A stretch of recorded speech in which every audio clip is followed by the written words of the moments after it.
Halo, Assalamualaikum warahmatullahi wabarakatuh. Bertemu lagi dengan saya di channel khusus membahas sejarah Aceh. Kali ini kita akan membahas perempuan-perempuan yang berada di medan pertempuran Aceh. Di mana tokoh kali ini kita akan membahas tentang Tengku Fakinah, seorang ratu perang dari Lamkra. Cerita yang kami sodorkan dari Aceh Orlog Jihad and Colonial March Firestone. Di sana diceritakan bahwa pertempuran merebut Lamkra adalah pertempuran yang sangat-sangat membuat Belanda menderita kerugian yang sangat banyak. Tengku Fakinah dikenal juga sebagai seorang ulama perempuan yang mendirikan Kuta Lamkra guna menghadapi serbuan-serbuan tentara Belanda dalam menjajah Aceh. Bermula ceritanya dimulai dengan Kolonel J.W. Stanford melakukan operasi penyerbuan ke Lamkra. Pasukan Tengku Fakinah tengah menunggu kedatangan pasukan-pasukan kafir itu. Di tengah kegemparan, sebuah temuan mayat mersuase kafir Belanda ditemukan oleh seorang temannya. Mereka menjadi ngeri dan cukup takut juga karena mereka temukan hanya kepala staf Maluku. Sebahagian prajurit Aceh sudah paham apa yang sedang mereka ributkan karena beberapa hari yang lalu prajurit Aceh melihat kepala staf Maluku itu tengah disantap oleh seekor ular di tengah hutan. Tetapi bukan itu permasalahannya. Pasukan kafir Belanda tengah menyusun kekuatan hendak menyerbu Lamkra.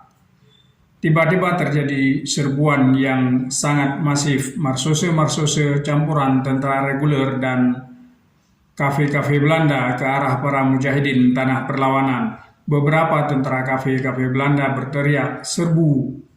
Pasukan kafir berlari dengan sangat kencang ke arah pasukan Tengku Cut Fakinah. Batu-batu berhamburan ke arah pasukan kafir Belanda, tapi mereka terus menyerbu dan pasukan Tengku Cut Fakinah mau tak mau harus melayani serangan-serangan kafir Belanda itu secara jantan.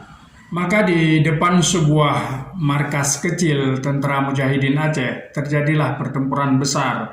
Kelewang lawan kelewang, rencong bertemu rencong, kepalan tinju bertemu juga dengan kepalan tinju. Bunyi gedebuk dan gemerincing besi berhamburan, dan beberapa kafir Belanda terluka, termasuk juga Mujahidin Aceh.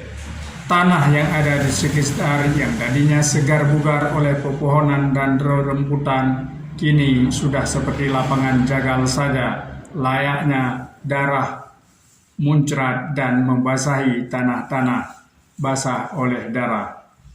Beberapa marsose menjerit kesakitan dan ia susah untuk bangkit. Langsung saja kelewang seorang prajurit mujahidin menebas lehernya dan tumbanglah ia untuk selamanya. Namun prajurit yang menebas itu ditebas lagi dari belakang oleh seorang marsose. Mujahidin itu pun menyusul untuk tumbang ke bumi selamanya, tumbang dalam cahit. Itulah Mujahidin yang bernama Tengku Hasan Blinyeh. Mendengar nama Tengku Hasan Blinyeh sudah meninggal dunia, Tengku Cut Fakinah mengucap Inna lillahi wa inna ilaihi raji'un. Semoga Hasan Blinyeh kini langsung masuk ke bagian dari pahala dan keikhlasannya, yaitu surga Jannatun Naim. Semua mujahidin yang mendengar mengamini doa Tengku Cut Fakinah. Pertempuran kian sengit, prajurit-prajurit mujahidin Aceh tak bertambah, tetapi prajurit-prajurit kafir Belanda tambah banyak saja. Melihat begitu masifnya serangan mereka, maka satu persatu kota binaan Tengku Fakinah takluk. Ini terjadi pada Titi Mangsa 3 Juli 1896. Sebagai besar mujahidin tanah perlawanan Aceh mundur, Tengku Cut Fakinah memindahkan poros kekuatan dan pertahanannya dari Lamkra ke Cet Piring. Ketika Tengku Fakinah mengadakan pertahanan, terjadi pula pertempuran seru di kota Cet Ukam. Tampaknya kekuatan Belanda semakin kuat saja sehingga Tengku Cutvaginah terpaksa mengundurkan pasukannya ke Gyeogyang. Serangan kafe-kafe Belanda terus berlanjut dan Tengku Cutvaginah pun tak sempat bertahan dan mundur ke Indrapuri. Tengku Cutvaginah kemudian mengungsi ke Lamulau. Ketika daerah Selimun direbut oleh Belanda dari tangan Tengku Cutvaginah, akhirnya Tengku Cutvaginah memilih untuk tinggal di daerah Tero. Saat itu Tengku Maid di Tero berjuang bersama Tengku Cutvaginah, namun tak berapa lama Tengku Maid di Tero pindah pula ke Tangsel. Di Tangsel, Tengku Maid di Tero mendirikan rumah di Blang Penalin dan Tengku Cutvaginah membangun dayah pondok pesantren guna pengisi mental dan spiritual perempuan-perempuan yang terus berjuang bersama Tengku Cutvaginah. Hanya beberapa bulan di Blang Penalin dan sempat memberi pelajaran bagi murid-murid sekolah resmi maupun bagi prajurit-prajurit pejuang tanah perlawanan. Kafe-kafe Belanda pun mencium keberadaannya di sana. Kafe-kafe Belanda kembali menyerang Blang Penalin karena Tengku Cutvaginah dan Tengku Maid di Tero tidak siap untuk berperang. Selain jumlahnya yang kalah banyak, mereka pun lari dan mengungsi lagi. Ini terjadi pada Titi Mangsa bulan April 1899. Akhirnya Tengku Cutvaginah mengubah taktik perangnya dari perang dengan basis pertahanan berupa benteng, kini perang gerilya dengan menggunakan banyak tempat dan markas yang tidak permanen sebagai tempat persembunyiannya. Karena itu, Tengku Cutvaginah selalu melanglang buana dari Pegunungan Pasai, Padiamang sampai ke Laut Tawar bersama prajurit setianya. Di antaranya adalah Lamsi, istri Tuanku Hashim Bantamuda. Selain itu, Pocut Awan, ibu Panglima Polim, dan masih banyak perempuan-perempuan lain yang ikut dengan beliau. Posisi Tengku Cutvaginah yang sangat beragam, namun dalam posisi terakhir ini, Tengku Cutvaginah setia mengajarkan ilmu-ilmu agama kepada seluruh pengikutnya.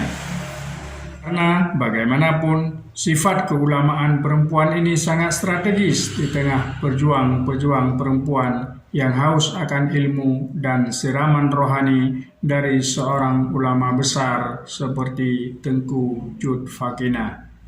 Namun suatu hari, Tengku Cutvaginah seperti mempunyai kerinduan yang sangat kuat untuk mengunjungi tanah suci Mekah.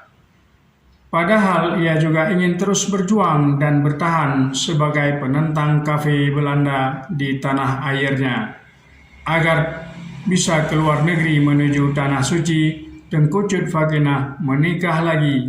Kali ini beliau menikah dengan seorang lelaki bernama Tengku Ibrahim pada Titi Mangsa 1914. Maka diadakanlah Walimatul Hajj sekedar. Hampir seluruh sahabat karibnya, baik laki-laki maupun perempuan di resimen Mujahidah Aceh mengantar Tengku Cutvaginah ke Pelabuhan Sabang. Walaupun suasana cukup rawan, Tengku Cutvaginah mengadakan penyamaran sebagai seorang nenek-nenek tua yang ingin menunaikan ibadah dari rukun Islam kelima itu.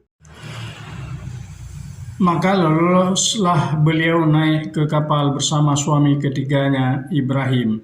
Dalam perjalanan yang cukup panjang menuju tanah suci Mekah yang selalu dirindukannya dan ingin pula tinggal agak lama dengan menuntut ilmu agama kepada syekh dan alim-alim besar yang telah lama memberi pengajaran kepada seluruh santri dari penjuru dunia di emperan masjid di kota Mekah Al-Mukarramah.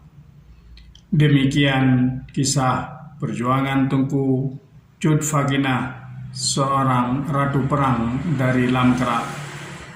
Disadurkan dari The Aceh Orlog Jihad and Colonial Max Verstone. Assalamualaikum warahmatullahi wabarakatuh.